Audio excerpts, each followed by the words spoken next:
Hello, and welcome to Tales for Life. In each episode of this podcast, we'll explore a folk or fairy tale from a different culture or region and discover the life lessons, values, and morals they offer that we can use today. Join me on the journey through the magical and meaningful world of folk and fairy tales.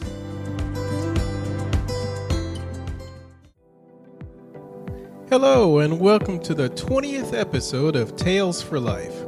I'm glad you're taking the time to join me on this journey through folk and fairy tales and life.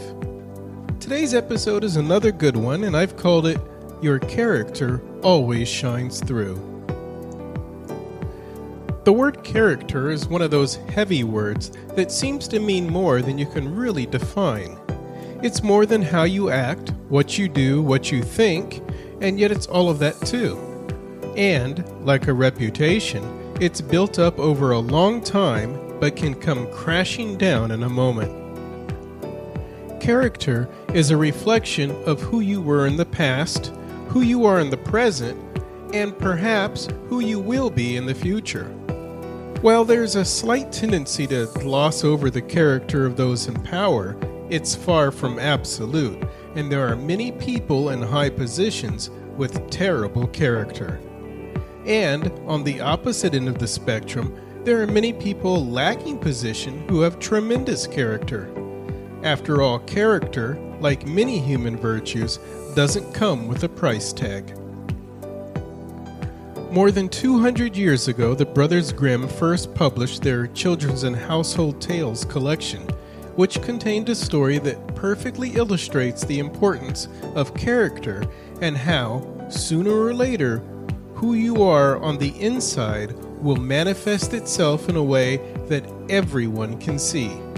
It's titled simply, Mother Holly.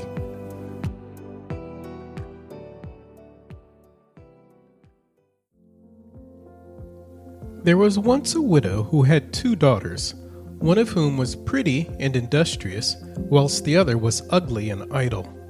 But she was much fonder of the ugly and idle one because she was her own daughter, and the other, who was a stepdaughter, was obliged to do all the work and be the Cinderella of the house. Every day the poor girl had to sit by a well in the highway and spin till her fingers bled. Now it happened that one day the shuttle was marked with her blood, so she dipped it in the well to wash the mark off, but it dropped out of her hand and fell to the bottom. She began to weep and ran to her stepmother and told her of the mishap.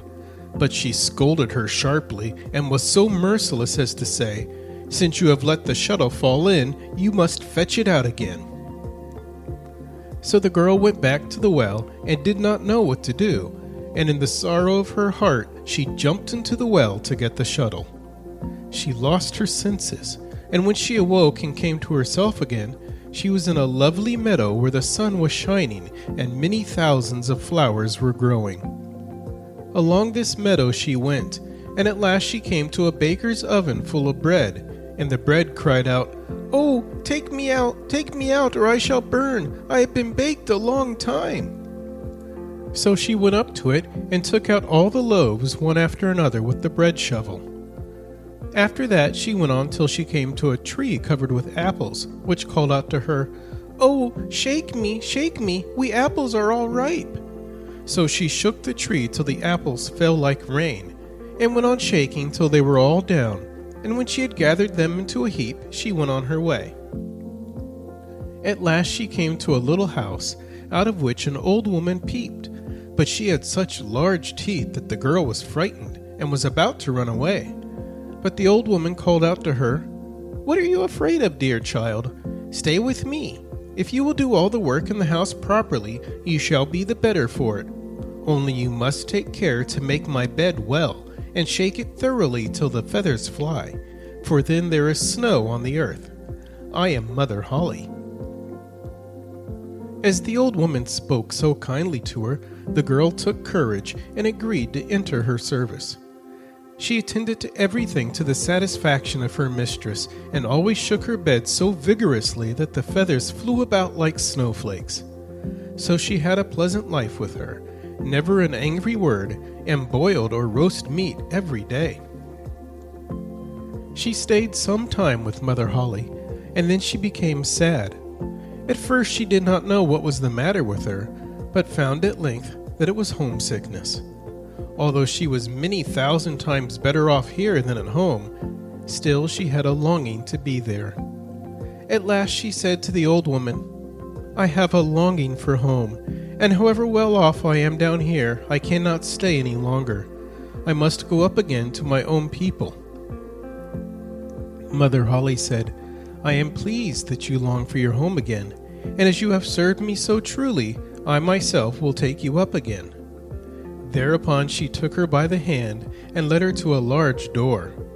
The door was opened, and just as the maiden was standing beneath the doorway, a heavy shower of golden rain fell, and all the gold remained sticking to her, so that she was completely covered over with it.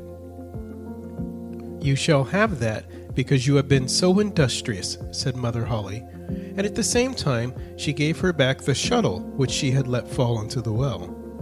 Thereupon the door closed, and the maiden found herself up above upon the earth, not far from her mother's house. And as she went into the yard, the cock was standing by the well side and cried, "Cock-a-doodle-doo! Your golden girls come back to you!" So she went in to her mother, and as she arrived thus covered with gold, she was well received, both by her mother and her sister.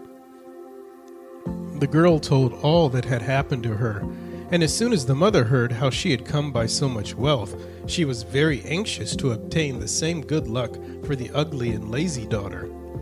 She had to seat herself by the well and spin, and in order that her shuttle might be stained with blood, she stuck her hand into a thorn bush and pricked her finger. Then she threw her shuttle into the well and jumped in after it. She came, like the other, to the beautiful meadow and walked along the very same path. When she got to the oven, the bread again cried, "Oh, take me out, or I shall burn. I have been baked a long time." But the lazy thing answered, "As if I had any wish to make myself dirty." And on she went.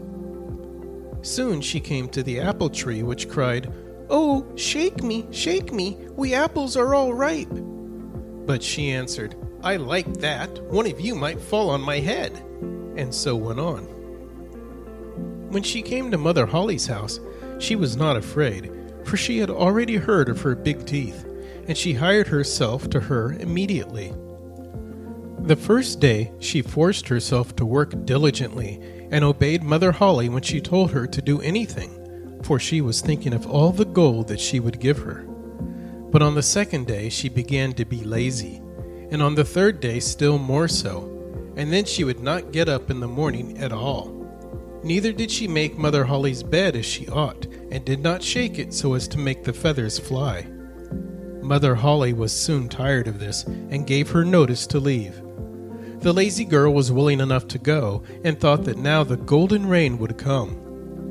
Mother Holly led her also to the great door, but while she was standing beneath it, instead of the gold, a big kettle full of pitch was emptied over her. "That is the reward for your service," said Mother Holly, and shut the door. So the lazy girl went home, but she was quite covered with pitch, and the cock by the well side, as soon as he saw her, cried out, "Cockle-doodle-doo, your pitchy girls come back to you."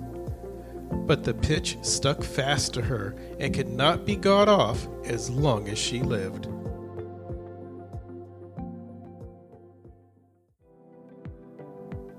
This morality tale, of sorts, works so well because it rings true on many levels, both positive and negative.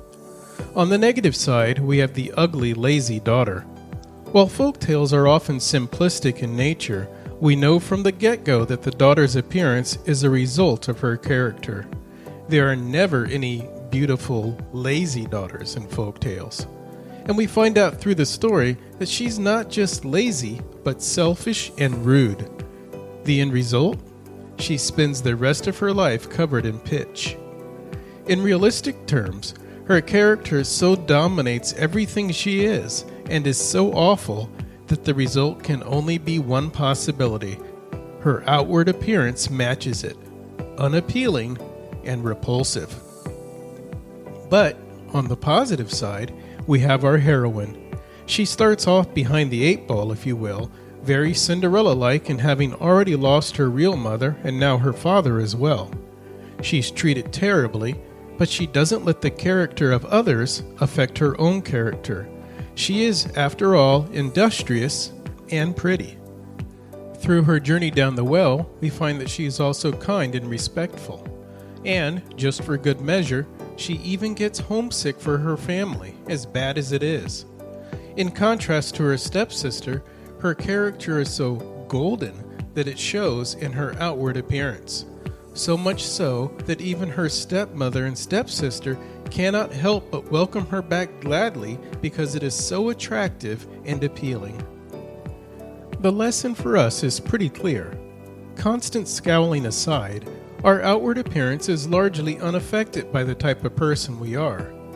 But our inner character will shine through our appearance. Outshine it, if you will, one way or another.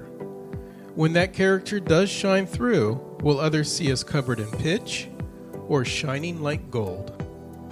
I'm no Olympic athlete, but I'll be going for gold here, and I'm betting you will too.